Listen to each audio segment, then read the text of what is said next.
Hi friends, welcome to Sumi's kitchen. இன்னைக்கு நம்ம என்ன பார்க்க போறோம்னா கார சட்னி தாங்க. எப்படி குயிக்காக ஈஸியான செய்யலான்ட்டு பார்க்கலாம் வாங்க. அதுக்கு என்னென்ன வேணும்னு பார்த்துக்கலாம். வெங்காயம், தக்காளி, பூண்டு, வரமிளகா. காரத்துக்கு வரமிளகா தான் நான் போடுறேன், வேறு எதுவும் சேர்க்க போகிறதில்ல. இல்லை மிளகாத்தூள் எதுவும் சேர்க்க போகிறதில்ல, வரமிளகா மட்டும் தான் இது காரத்துக்கு. அதனால உங்களோட காரத்துக்கு ஏற்ற மாதிரி வரமிளகாவே நீங்கள் சேர்த்துக்கோங்க. நான் இன்னைக்கு ஒரு பாதி வெங்காயம் எடுத்திருக்கேன், பெரிய சைஸ் வெங்காயம் பாதி வெங்காயம் எடுத்திருக்கேன். அதில் நான் ஒரு 1.5 தக்காளி எடுத்திருக்கேன், அதுவும் நல்லா பெருசாக இருந்த தக்காளி, அதனால 1.5 தக்காளி எடுத்திருக்கேன்.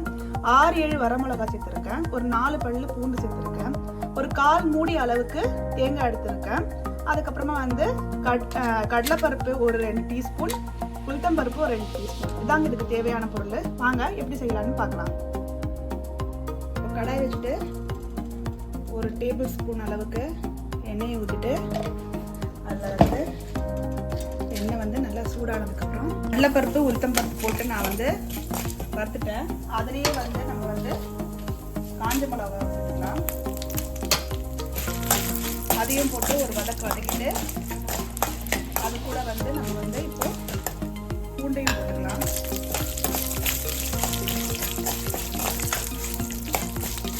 இதையும் கொஞ்சம் வதக்கிட்டு இப்போ வெங்காயம் சேர்த்துக்கலாம்.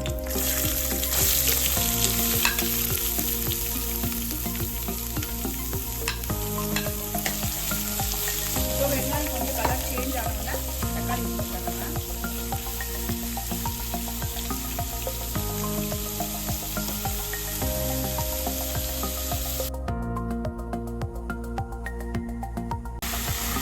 இப்போ வெங்காயம் நல்லா வதங்கிடுச்சு. இப்போ இது கூட நம்ம தக்காளி சேர்த்துக்கலாம்.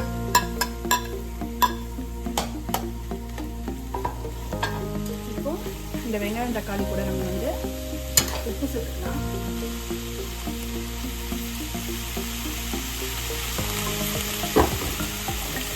உப்பு சேர்த்து நல்லா வதக்கிக்கலாம்.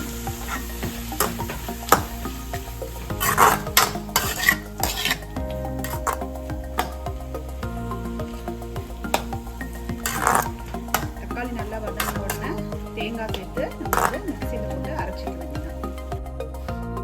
வெங்காயம் தக்காளி நல்லா வதங்கிடுச்சு. இப்போ நம்ம கேஸ் ஆஃப் பண்ணிட்டு இதை ஆறுனதுக்கு அப்புறம் மிக்சி ஜாருக்கு மாற்றிக்கலாம்.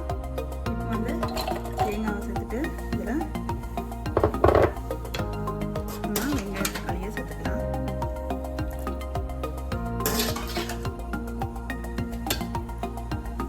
இது நம்ம இப்போ மிக்சியில் போட்டு அரைச்சி எடுத்துக்கலாம். இப்போ சட்னி நம்ம அரைச்சி எடுத்து வந்தாச்சு. சட்னி ரொம்பவும் நைஸாகவும் இல்லாமல் ரொம்ப குறகுறன்னு இல்லாமல் இந்த மாதிரி அரைச்சி எடுத்துக்கோங்க.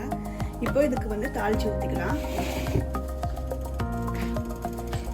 அதே கடாயில் ஒரு டீஸ்பூன் அளவுக்கு எண்ணெயை ஊற்றிக்கலாம்.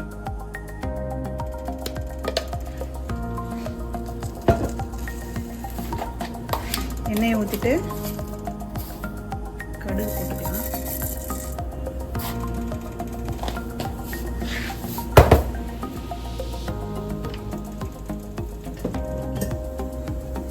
கடுகு வெடிக்க ஆரம்பிச்சிச்சு. இப்போ ஒரு காஞ்ச மிளகா, கொஞ்சோண்டு உளுந்து,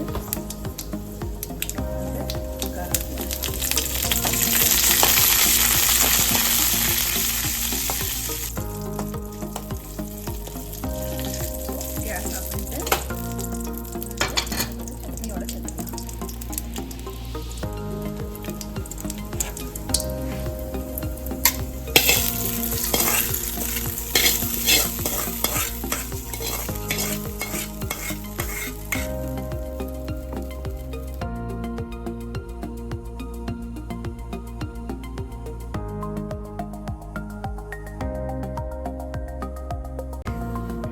நம்மளோட சுவையான கார சட்னி ரெடி.